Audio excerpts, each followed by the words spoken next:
சிந்தனையில வந்து கலக்குறாரு. இதை எப்படி பாக்குறீங்க? செப்டம்பர் 18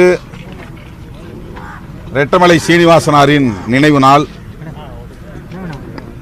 அவருடைய திருவுடல் அடக்கம் செய்யப்பட்டிருக்கிற ஓட்டேரி இடுகாட்டில் அவருடைய நினைவை போற்றி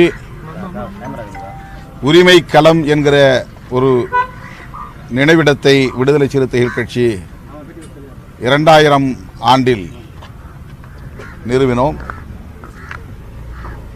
அன்றைய தமிழ் மாநில காங்கிரஸ் கட்சியின் தலைவர் மூப்பனார் அவர்கள் இதனை திறந்து வைத்தார்.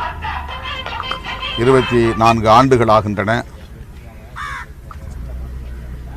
புதைந்த வரலாற்றை மீட்டெடுப்போம் என்று விடுதலை சிறுத்தைகள் பொதுவாழ்வுக்கு வந்தோம். ரெட்டமலை சீனிவாசனாரின் மகத்தான பங்களிப்பை வெளிச்சத்திற்கு கொண்டு வந்தோம். விடுதலை சிறுத்தைகளின் முயற்சியால் ரெட்டமலை சீனிவாசனாருக்கு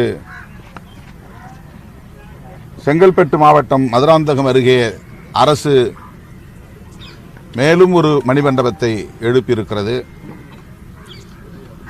அவர் பிறந்த கோழியாளத்தில் விடுதலை சிறுத்தைகளின் தனிப்பட்ட முயற்சியிலே அவருக்கு மணிமண்டபம் எழுப்பியிருக்கிறோம்.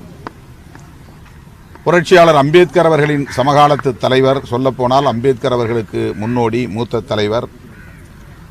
அவரோடு வட்டமேசை மாநாட்டில் பங்கேற்று வயது வந்த அனைவருக்கும் வாக்குரிமை வேண்டும் என்று வாதாடி அதை வென்றெடுத்தவர். சமூக நீதிக்கான குரலை தொடர்ந்து அழுத்தமாக ஒலித்தவர். தன்னை விட 30 வயது இளையவர் என்றாலும் புரட்சியாளர் அம்பேத்கர் அவர்களை தன்னுடைய தலைவராக ஏற்றுக்கொண்டு அகில இந்திய அளவிலே ஒடுக்கப்பட்ட மக்களை ஓரணியில் திரட்டுவதற்கு பாடாற்றியவர். அந்த மாமனிதருக்கு விடுதலை சிறுத்தைகளின் சார்பில் எனது சன்மார்ந்த வீர வணக்கத்தை செலுத்துகிறோம். நடிகர் விஜய் நேற்று